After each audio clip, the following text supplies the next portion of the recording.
সোমবারের ব্রেকফাস্টে কি তৈরি করছো আজকে? আমি একটু ধোসা বানাই। ধোসা? আর আলু।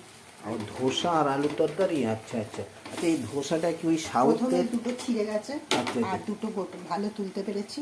আচ্ছা আর এই আরেকটা চলছে। আচ্ছা আচ্ছা, এই ধোসাটা কি তুমি সাউথের যেমন তৈরি করে ওই রকম ভাবে বানাচ্ছ, না নিজের মতো করে বানাচ্ছ? ওদের মতন কি আর আমরা পারি? আমি আমার মতন করে করছি। আমি সুজি দিয়েছি, ময়দা দিয়েছি, আর টক দই। আচ্ছা, সুজি, ময়দা, টক দই দিয়ে ব্যাটারটা বানিয়েছো? হ্যাঁ, ব্যাটারটা 10 মিনিট করে রেখে দিয়েছিলাম। আচ্ছা। এইবার বানাচ্ছি। ও আচ্ছা আচ্ছা আচ্ছা, ঠিক আছে।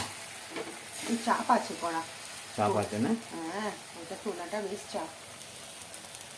প্রথমে দুটো আমার ছিঁড়ে গেছে, ঠিক আছে। বাকিগুলো সব গোটা গোটা তুলতে পেরেছি। ধোসার জন্য আলাদা তো ওই প্যান জাতীয় জিনিস থাকে, হ্যাঁ, আমার তুমি তো তো বিরাট বড়। ওটাতে করছো না, তুমি এমনি নর্মাল ফ্রাই প্যানে করছো, ওই জন্য এই হচ্ছে আর কি। হ্যাঁ। ওইটাতে করলে একদম ডিটো এরকম আর হতো এই আর যে কি। কালি পাতা দিয়েছে, কারি পাতা, শুকনো লঙ্কা, সর্ষে বাটা দিয়েছে। বাহ, কিন্তু দারুণ একদম খেতে হবে সাউথের মতন আজকে। করেই করছি। আজ নিরামিষের দিন, হ্যাঁ। সোমবার।